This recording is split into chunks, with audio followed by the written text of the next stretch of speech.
Hello दोस्तों, स्वागत है आपका अभिनंदन स्टडी पॉइंट चैनल पर। जैसा कि आपको पता है, डेली सुबह 7 बजे करंट अफेयर्स की क्लास होती है, जिसमें मैं आपको नेशनल और इंटरनेशनल सभी महत्वपूर्ण प्रश्नों को कवर कराता हूं, जो आपके एग्जाम में एज इट इज देखने को जरूर मिलेंगे। आप इस क्लास को लास्ट तक देखिए, आपको बहुत कुछ सीखने को जरूर मिलेगा। अगर आप इस चैनल पर नए हैं तो सब्सक्राइब कर ले चैनल को और बेल आइकन को प्रेस करना बिल्कुल भी ना भूलें, लेटेस्ट वीडियो की अपडेट सबसे पहले आपको मिलने के लिए। तो आइए स्टार्ट करते हैं आज की क्लास को। आज का पहला प्रश्न है क्वेश्चन ऑफ द डे, जो मैंने आपको होमवर्क के तौर पे दिया था। मुख्यमंत्री किसान सहाय योजना की शुरुआत कहाँ हुई? Where did the chief minister Kisan Sahay Yojana start? आपका राइट आंसर होगा Gujarat. Option number A right answer है। आप जैसे बहुत सारे स्टूडेंट्स ने कल कमेंट बॉक्स में कमेंट करके आंसर दिया था, आप भी दिया कीजिए। फुल डिटेल में बता दें आपको, गुजरात सरकार ने मुख्यमंत्री किसान सहाय योजना नामक एक नई योजना की शुरुआत की है। इसके तहत सूखी, अधिक बारिश या बेमौसम बारिश के कारण फसल के नुकसान का सामना कर रहे किसानों को कोई प्रीमियम जमा किए बिना मुआवजा मिलेगा, और यह केवल 2020 के लिए प्रधानमंत्री फसल बीमा योजना की जगह लेगा। और इस नई योजना से राज्य के सभी 56 लाख किसानों को लाभ मिलेगा। आशा करते हैं आपको सभी चीज़ समझ में आ गई होंगी, आप इसको ध्यान रखिएगा। बात करते हैं गुजरात राज्य के बारे में फुल डिटेल में, जो कि इसको राज्य का दर्जा मिला 1 मई 1960 को। कैपिटल है गांधीनगर, नंबर ऑफ डिस्ट्रिक्ट है 33, गवर्नर है आचार्य देवव्रत जी और चीफ मिनिस्टर विजय रूपाणी जी हैं। और लोकसभा सीट्स 26 और राज्यसभा सीट्स 11 हैं। आप ध्यान रखिएगा, अगर आप स्टेट एग्जाम देंगे उसके लिए महत्वपूर्ण है, और आने वाले एसएससी, रेलवे और स्टेट लेवल के सभी एग्जाम्स के लिए महत्वपूर्ण तो है ही। नेक्स्ट क्वेश्चन है, सोमा मंडल को लोक उद्यान चयन बोर्ड द्वारा किसकी अगली अध्यक्ष के रूप में चुना गया है? जो कि सोमा मंडल को स्टील अथॉरिटी ऑफ इंडिया के अगली अध्यक्ष के रूप में चुना गया है। Option number D right answer होगा। बता दें कि सोमा मॉडल को सार्वजनिक उद्यम चयन बोर्ड ने सार्वजनिक क्षेत्र के प्रमुख steel authority of India limited के अगले अध्यक्ष के रूप में चुना है। वह वर्तमान में सेल की निदेशक वाणिज्य के हैं, और अगर मंत्रिमंडल की नियुक्ति समिति उनकी नियुक्ति को मंजूरी देती है तो वह देश की सबसे बड़ी स्टील कंपनी की पहली महिला अध्यक्ष बनकर इतिहास रच देंगी। इसलिए दोस्तों आपके एग्जाम के लिए महत्वपूर्ण बन जाता है, आप ध्यान रखिएगा। अगला प्रश्न है, बिहार राज्य प्रदूषण नियंत्रण बोर्ड ने राज्य में वायु गुणवत्ता प्रबंधन के लिए जीआईएस आधारित प्लेटफॉर्म स्थापित करने के लिए किस आईआईटी के साथ एक समझौता ज्ञापन पर हस्ताक्षर किए हैं? जो कि यह आईआईटी दिल्ली के साथ एक समझौता ज्ञापन पर हस्ताक्षर किए हैं। ऑप्शन नंबर सी आप ध्यान रखिएगा। बता दें कि बिहार राज्य प्रदूषण नियंत्रण बोर्ड ने आईआईटी दिल्ली के साथ समझौता ज्ञापन पर हस्ताक्षर किए हैं। राज्य में वायु गुणवत्ता प्रबंधन के लिए भौगोलिक सूचना प्रणाली जीआईएस आधारित मंच की स्थापना के लिए इस पर हस्ताक्षर किए गए हैं, और यह समझौता उच्च रिजोल्यूशन पर पीएम 2.5 के स्रोतों और परिवहन की पहचान करने में मदद करेगा, और बोर्ड को प्रभावी समन उपायों की पहचान करने में भी मदद करेगा। आप समझ गए होंगे, ध्यान रखिएगा। दोस्तों आपको कहीं भी कोई भी डाउट है आप कमेंट बॉक्स में कमेंट कर सकते हैं, आपके सभी डाउट को क्लियर जरूर किया जाएगा। बात करते हैं बिहार राज्य के बारे में फुल डिटेल में, जो कि इसके मुख्यमंत्री हैं नीतीश कुमार जी और राज्यपाल हैं फागू चौहान। लोकसभा सीट्स है 39 और राज्यसभा सीट 16, और राष्ट्रीय उद्यान है वाल्मीकि राष्ट्रीय उद्यान, जो आपके एग्जाम के लिए काफ़ी महत्वपूर्ण है। नेक्स्ट बात करते हैं दिल्ली के बारे में फुल डिटेल में, जो कि इसका फॉर्मेशन हुआ था यूनियन टेरिटरी के रूप में 1956 को, और फॉर्मेशन हुआ national capital territory of Delhi के रूप में 1 फरवरी 1992 को। लेफ्टिनेंट गवर्नर हैं अनिल बैजल जी, चीफ मिनिस्टर अरविंद केजरीवाल जी हैं, जो कि आप पार्टी से हैं, आम आदमी पार्टी से। डिप्टी चीफ मिनिस्टर हैं मनीष सिसोदिया। लिटरेसी रेट है 2011 के अनुसार 86.21%, और सेक्स रेशियो है 2011 के अनुसार 868 प्रति 1000 पर। आप ध्यान रखिएगा, इसको आने वाले एग्जाम्स के लिए काफ़ी महत्वपूर्ण है।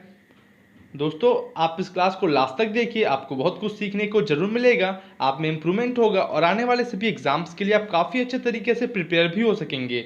नेक्स्ट क्वेश्चन है, राष्ट्रपति व्लादिमीर पुतिन ने घोषणा की है कि रूस एक कोविड वैक्सीन को नियामक मंजूरी देने वाला दुनिया का पहला देश बन गया है। यह वैक्सीन जो है किसने विकसित की है? यह वैक्सीन गामलेया संस्थान के द्वारा विकसित किया गया है। Option number B right answer होगा। बता दें कि राष्ट्रपति व्लादिमीर पुतिन ने घोषणा की है कि रूस मानव परीक्षण के 2 महीने से भी कम समय में कोविड वैक्सीन को नियामक मंजूरी देने वाला दुनिया का पहला देश बन गया है और मॉस्को के गामालेया संस्थान के द्वारा विकसित वैक्सीन शुरुआत थी और यह उनकी एक बेटी को भी लगाई जा चुकी है। और बता दें आपको, यह प्रभावी रूप से काम करती है और मजबूत प्रतिरक्षा बनाती है और सभी आवश्यक जांचों को पारित कर चुकी है। आप ध्यान रखिएगा दोस्तों, मैं आपका डेली कोरोना वायरस से रिलेटेड जितने भी प्रश्न होते हैं मैं आपके लिए कवर कराता हूँ। ये सभी टॉप लेवल के क्वेश्चन होते हैं जो आपके एग्जाम में एज इट इज देखने को जरूर मिलेंगे। बात करते हैं रसिया के बारे में फुल डिटेल में, जो कि रसिया एक ट्रांसकॉन्टिनेंटल कंट्री है, लोकेट करता है eastern Europe and northern Asia में। और आपको बता दें, यह जो है लार्जेस्ट कंट्री है पूरे वर्ल्ड में बाई एरिया और इसकी कैपिटल है मॉस्को। प्रेसिडेंट है व्लादिमीर पुतिन जी और speaker of the federation council Valentina Matviyenko. Chief justice हैं व्यासलेव लेबदेव। लेजिस्लेचर है जो कि फेडरल असेंबली, अपर हाउस को फेडरेशन काउंसिल और लोअर हाउस को स्टेट ड्यूमा बोलते हैं। और रसिया की करेंसी है रसियन रूबल। आप ध्यान रखिएगा, एग्जाम के लिए महत्वपूर्ण है।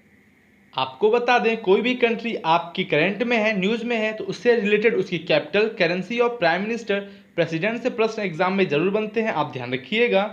नेक्स्ट क्वेश्चन है, क्रिस्टियानो रोनाल्डो को जुवेंटस का most valuable player of the year नामित किया गया। रोनाल्डो ने कितने गोल के साथ 2019 से 20 का सीजन खत्म किया था? जो कि उन्होंने 37 गोल के साथ 2019 से 20 का जो सीजन है खत्म किया था क्रिस्टियानो रोनाल्डो ने। बता दें आपको, पुर्तगाली स्ट्राइकर क्रिस्टियानो रोनाल्डो को जुवेंटस का most valuable player of the year नामित किया गया।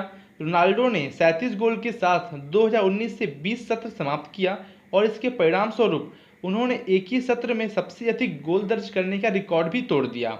बता दें आपको, क्लब के दिग्गज फेलिक्स बोरेल के पास 80 से अधिक वर्षों तक यह रिकॉर्ड था। उन्होंने 1933 से 34 में सेरी ए और डिफ्रेक्ट मित्रोपा कप में 36 गोल बनाए थे। आप ध्यान रखिएगा दोस्तों, इस टाइप के एग्जाम में प्रश्न जरूर बनते हैं। आप इनका नाम ध्यान रखिएगा, क्रिस्टियानो रोनाल्डो, जिन्होंने 2019 से 20 के सत्र में 37 गोल किए थे।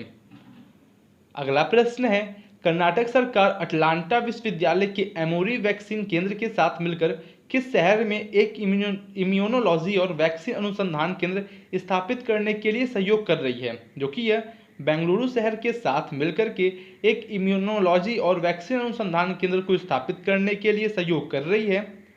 फुल डिटेल में बता दें, कर्नाटक सरकार अटलांटा विश्वविद्यालय के एमोरी वैक्सीन केंद्र के साथ मिलकर बेंगलुरु में एक इम्यूनोलॉजी और वैक्सीन अनुसंधान केंद्र स्थापित करने के लिए सहयोग कर रही है। और इसकी घोषणा उप मुख्यमंत्री डॉक्टर CN अश्वत्थ नारायण ने, जो कि IT और BT मंत्री भी हैं, उन्होंने एमोरी केंद्र प्लाज्मा थेरेपी और मानव आणविक एंटीबॉडी विकास जैसे अन्य क्षेत्र में भी काम कर रहा है। आप इसको ध्यान रखिएगा दोस्तों, एग्जाम के लिए महत्वपूर्ण है। बात करते हैं कर्नाटक राज्य के बारे में फुल डिटेल में, जो कि इसको राज्य का दर्जा मिला 1 नवंबर 1956 को as a Mysore state. Capital है बेंगलोर। नंबर ऑफ डिस्ट्रिक्ट है 30। गवर्नर है वजुभाई वाला जी और चीफ मिनिस्टर BS येदियुरप्पा, जो कि BJP से हैं। और members of the legislative assembly 224, Lok Sabha seats 28 और राज्यसभा सीट्स 12 है। आप ध्यान रखिएगा इसको दोस्तों। मैं आपका डेली करंट अफेयर्स के साथ साथ स्टैटिक जीके को भी कवर करता हूं, ताकि आपके एग्जाम में प्रश्न कहीं से बने, आप आसानी से प्रश्नों को कर सकें। अगला प्रश्न है, सुदर्शन साहू ने अपने जीवन पर सुदर्शन साहू ए लीगेसी सेट इन स्टोन नामक एक सचित्र पुस्तक किसको प्रस्तुत की है? जो कि यह सचित्र पुस्तक प्रस्तुत किया है ज्योति प्रकाश पाणिग्राही को। Option number A right answer है। बता दें कि पद्मश्री पुरस्कार प्राप्त मूर्तिकार सुदर्शन साहू को कला में उनके आजीवन योगदान की सराहना के लिए ओडिशा ललित कला अकादमी, जो कि उसके द्वारा धर्मपद पुरस्कार प्रदान किया गया और उन्हें 1 लाख रुपए के चेक के साथ एक पट्टिका अंगवस्त्र दिया गया है। और साहू ने ओडिशा साहित्य और संस्कृति मंत्री आधारित सुदर्शन साहू ए लीगेसी सेट इन स्टोन नामक एक सचित्र पुस्तक भी प्रस्तुत की है। आप ध्यान रखिएगा दोस्तों, इस टाइप के प्रश्न एग्जाम में जरूर पूछे जाते हैं। नेक्स्ट क्वेश्चन है, किस हवाई अड्डे ने भारत को आने वाले सभी यात्रियों के लिए नागरिक उड्डयन मंत्रालय के सहयोग से संपर्क रहित समाधान विकसित करके अंतर्राष्ट्रीय आगमन प्रक्रिया को आसान बना दिया है? जो कि ये दिल्ली हवाई अड्डे ने भारत आने वाले सभी यात्रियों के लिए नागरिक उड्डयन मंत्रालय के सहयोग से संपर्क रहित समाधान विकसित करके अंतर्राष्ट्रीय आगमन प्रक्रिया को आसान बना दिया है। बता दें आपको, दिल्ली हवाई अड्डे ने भारत आने वाले सभी यात्रियों के लिए नागरिक उड्डयन मंत्रालय के सहयोग से संपर्क रहित समाधान विकसित करके अंतर्राष्ट्रीय आगमन प्रक्रिया को आसान बना दिया है और इसने प्रभावी पहला ऑनलाइन पोर्टल एयर सुविधा को लॉन्च किया है और भारत आने वाले सभी यात्री हवाई अड्डे के पोर्टल के माध्यम से अपने स्वयं के घोषणा और छूट फॉर्म ऑनलाइन भर सकते हैं। आप समझ गए होंगे, ध्यान रखिएगा। बात करते हैं दिल्ली के बारे में फुल डिटेल में। जैसा कि हमने अभी बात किया था, आपका रिवीजन हो जाएगा।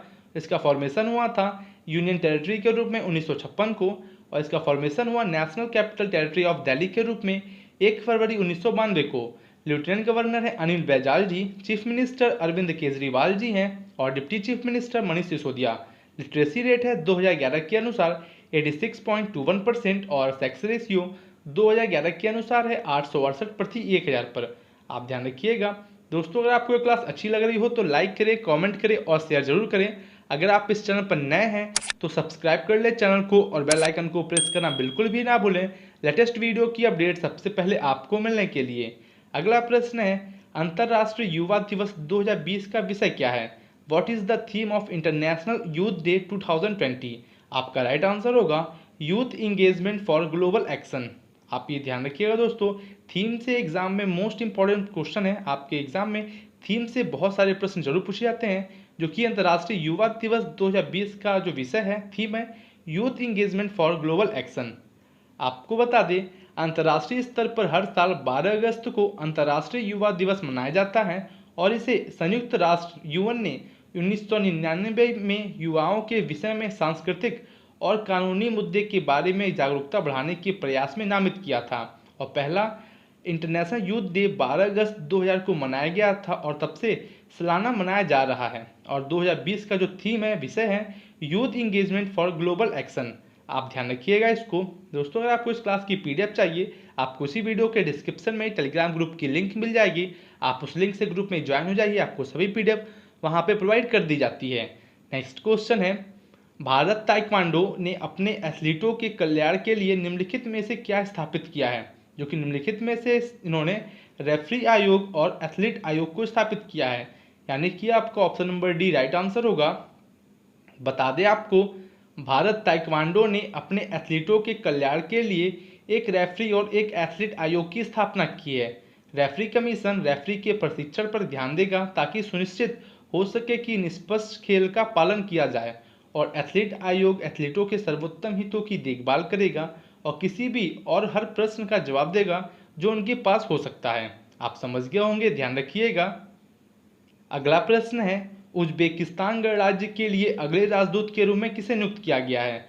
Who has been appointed as the next ambassador for the republic Uzbekistan? तो दोस्तों, ये है आपका आज का homework question of the day. आपको इसका आंसर कमेंट बॉक्स में कमेंट करके जरूर देना है। आप जैसे बहुत सारे स्टूडेंट्स डेली कमेंट बॉक्स में कमेंट करके आंसर देते हैं। आशा करते हैं आपको क्लास बहुत अच्छी लगी होगी। अगर अच्छी लगी है तो ज़्यादा से ज़्यादा शेयर जरूर करें उन स्टूडेंट्स के पास जिसको इसकी ज़रूरत है और इस क्लास से उनको काफ़ी हेल्प मिल सके। तो मिलते हैं आपसे कल और बेहतरीन क्वेश्चंस के साथ। Thank you and good day.